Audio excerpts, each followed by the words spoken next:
Alors bonjour, chers panafricains, chers téléspectateurs de la chaîne panafricaine Afrique Média. Eh bien, nous sommes à Mama, le village natal du président Laurent Gbagbo. Et le président Laurent Gbagbo reçoit aujourd'hui la communauté Oué à l'ouest de la Côte d'Ivoire. La communauté Oué qui, pendant des années, a été martyrisée, plus de 1000 morts pendant les crises politiques en Côte d'Ivoire. Eh bien, Laurent Gbagbo va recevoir ce peuple-là aujourd'hui. Il annoncera certainement une tournée dans le Grand Ouest. Eh bien, ce sera un message que nous allons suivre de près.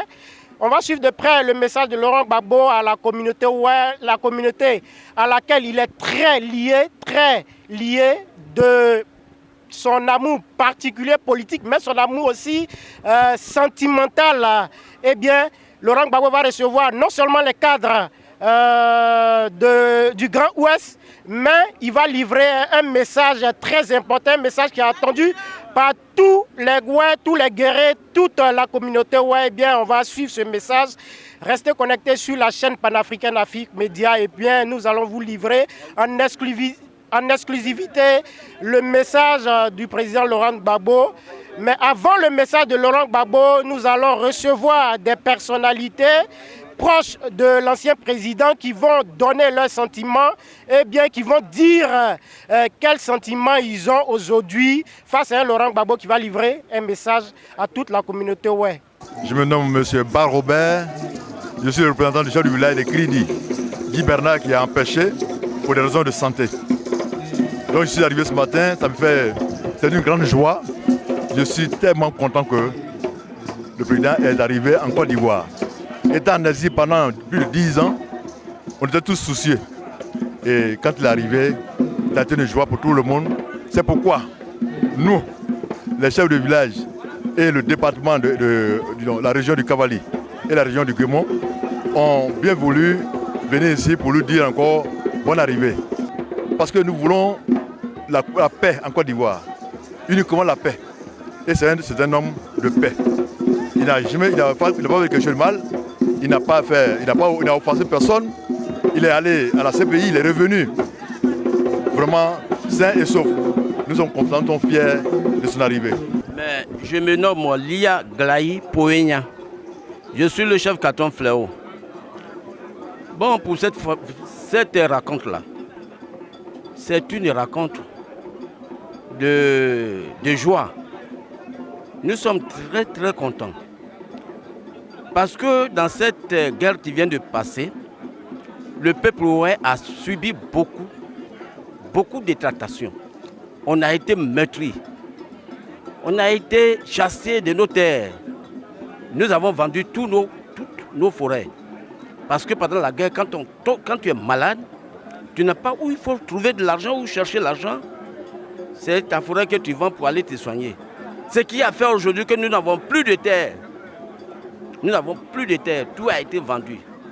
Nos fusils que nous avons, tout est parti. Et pour la personne que nous aimons, que nous supportons, nous le voyons aujourd'hui qu'on a pris, qu'on a saisi, qu'on a emporté en prison et qui est ressorti de cette prison vainqueur. Nous sommes très joyeux. Alors, je suis à Mama aujourd'hui, dans le village natal du président Laurent Gbagbo. Et je suis ému parce que je rentre d'exil depuis quelques jours, le 23 août exactement. Et le 28, je suis à Mama, chez le président Laurent Gbagbo, pour le rencontrer. C'est une immense joie qui m'anime parce que je n'ai pas remis les pieds à Mama depuis une dizaine d'années. Parce que tout le monde est là, parce que tout le monde est debout, parce que le peuple de Côte d'Ivoire est là, les Ouest sont là aujourd'hui, parce que tous les partisans de Laurent Gbagbo sont là pour lui réaffirmer leur soutien. Donc mon sentiment est un sentiment de joie. Je suis très heureux d'être là auprès de mon papa, auprès du président Laurent Gbagbo, pour recevoir nos parents de l'Ouest, les parents Oué, qui sont venus l'apporter le soutien, le saluer. Et je ne pouvais pas ne pas être là. Voilà les raisons pourquoi je suis là aujourd'hui, pour soutenir le président et soutenir aussi le peuple. Je demande à tous les Africains Aujourd'hui, là, nous devons avoir notre conscience réveillée. On dort trop, on s'amuse trop. Hein? On dort trop, on s'amuse trop, on danse trop, on chante trop. Aujourd'hui, l'Afrique n'a plus besoin de ça. L'Afrique a besoin qu'on puisse aller dans le développement, dans la formation. On devait être mieux que les autres. Parce qu'aujourd'hui, la matière première en Afrique, c'est ça qui sert le monde entier. Mais nous, on n'a pas les moyens de l'utiliser. Est-ce que c'est normal? Ce n'est pas normal. Donc, je lance un appel à toute l'Afrique aujourd'hui. Nous devons nous se prendre en charge. Et nous devons s'en passer, c'est-à-dire de nos anciens colons. La vie d'un homme n'a de sens que lorsqu'elle est consacrée à un idéal. L'idéal pour le président Laurent Gbagbo, il l'a consacré à la politique. Cette politique l'a conduit bien souvent des fois en prison, dont la dernière était la Cour pénale internationale, la CPI, de laquelle Laurent Gbagbo est sorti victorieux après 10 années de procédure auprès de cette institution internationale. Aujourd'hui, à Mama, ici, à près de 300 km d'Abidjan, Laurent Gbagbo reçoit le peuple ouest, ce peuple longtemps martyrisé par les différentes crises politiques en Côte d'Ivoire. Ce peuple ouest a décidé de rendre une visite au président Laurent Gbagbo pour constater effectivement qu'il est bel et bien arrivé en Côte d'Ivoire. Ils ont exprimé ces différentes populations venues de 8 départements, de 2 régions, le Guémois et de Cavali, pour dire le traditionnel Akwaba, le traditionnel Assé, le traditionnel Boyi au président Laurent Gbagbo. Le président Laurent Gbagbo qui est juste derrière nous, qui sera tout à l'heure purifié par cette population venue de manière très nombreuse pour saluer le président, pour se rendre compte qu'il est véritablement en Côte d'Ivoire. Et Laurent Gbagbo annoncera certainement une visite à l'ouest de la Côte d'Ivoire. Gbagbo Laurent, nous te suivons, montre-nous le chemin. Gbagbo Laurent, nous t'écoutons, parle-nous de demain. Avec toi, nous inspirons le meilleur lendemain. Tous unis, nous bâtirons des victoires de demain.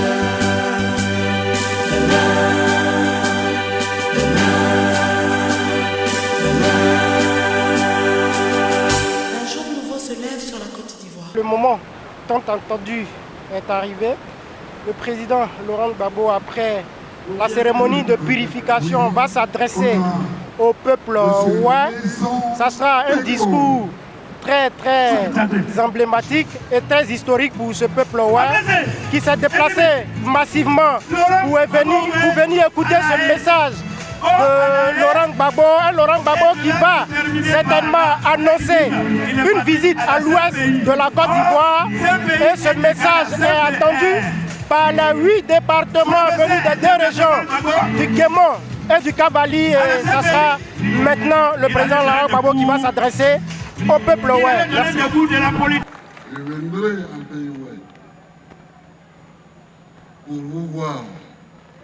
Vous savez, ce pays ouest est un pays martyr. En 2005 déjà, quand j'étais aux affaires, j'étais en Angola, je partais pour le Rwanda. Quand on m'a annoncé que des massacres avaient lieu à Dieupoué, je suis revenu. J'ai été obligé de prendre des mesures exceptionnelles.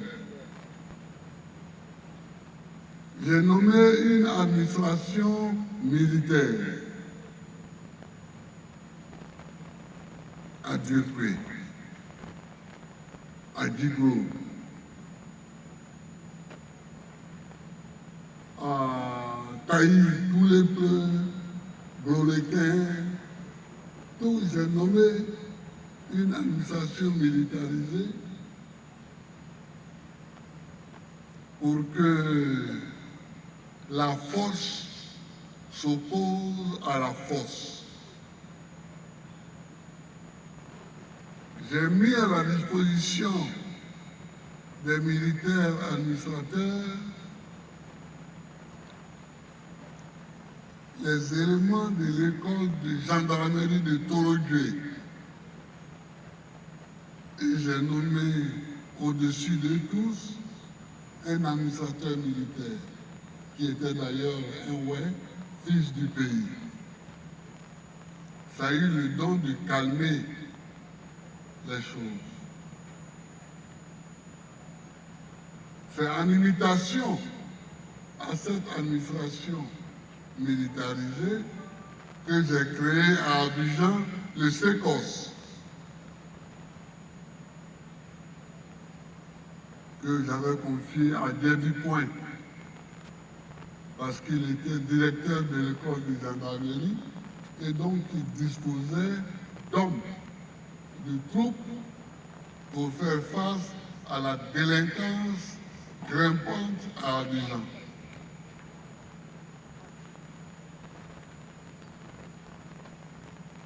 Après ça, il y a eu les événements de 2010 et 2011, où ce peuple-là encore a payé un grand prix. Des morts, des morts, des morts. Ce que nous devons rechercher, c'est la fin de ce cycle de mort politique. On doit pouvoir faire la politique sans qu'il y ait de morts. C'est pourtant facile à comprendre,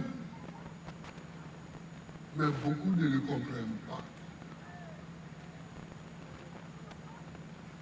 Le coûte que coûte n'existe pas en politique.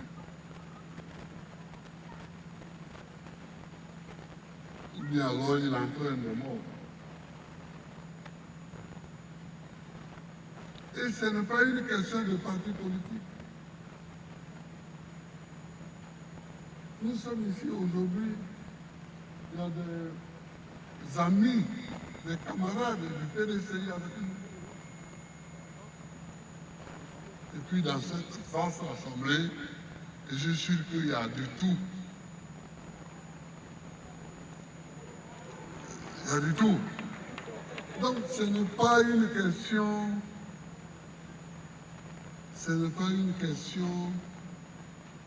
de parti politique. C'est une question d'abandonner l'idée du coûte que coûte. Il faut abandonner l'idée de coûte que coûte. Si on ne m'a pas élu, on ne m'a pas élu. Si on m'a élu, on m'a élu. Mais si on a élu l'autre, il faut que je sache qu'on a élu l'autre.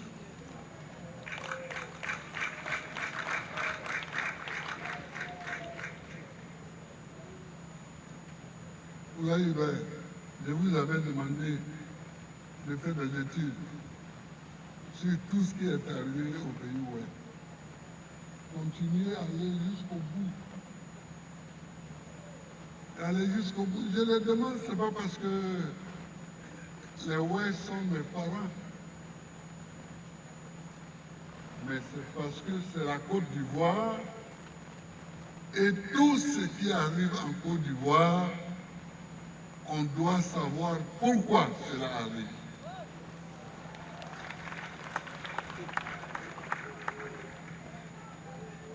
Dans le livre que j'ai publié en 1983, j'ai expliqué pourquoi il y avait eu le problème des sans-oui.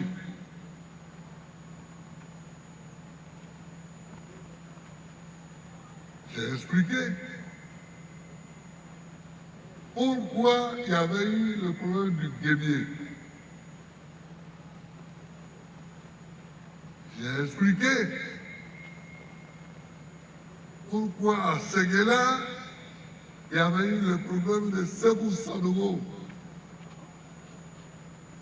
Parce que quand on n'explique pas pourquoi il y a des morts quelque part, on ne peut pas arrêter le cycle de violence qui entraîne les morts. Donc il faut réfléchir, il faut étudier, toujours étudier et encore étudier. Peuple ouais, Yako. Yako mes parents. Yako mes pères, mes soeurs, tout ça, je vous salue. Mais les solutions sont encore devant. Il faut qu'on cherche les solutions et qu'on les trouve. Il faut qu'on les cherche et qu'on les trouve. Il ne suffit pas de dire oui, nous les ouais, on nous a tués et puis tu vas s'asseoir. Non. Non, non, non. Un être humain qu'on tue, on doit expliquer pourquoi on l'a tué.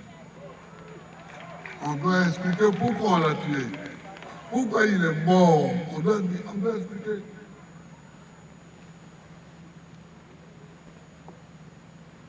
Donc je vous salue pour votre bravoure.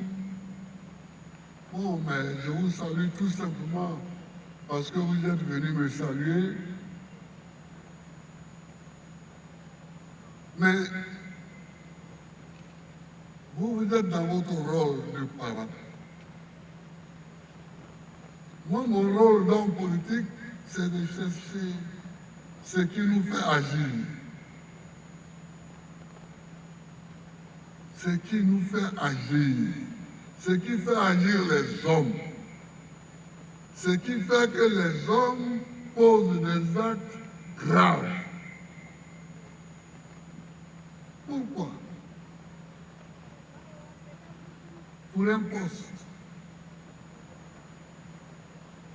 Je veux faire tuer. Pourquoi? Ce pourquoi-là doit trouver explication. Ce pourquoi doit trouver explication.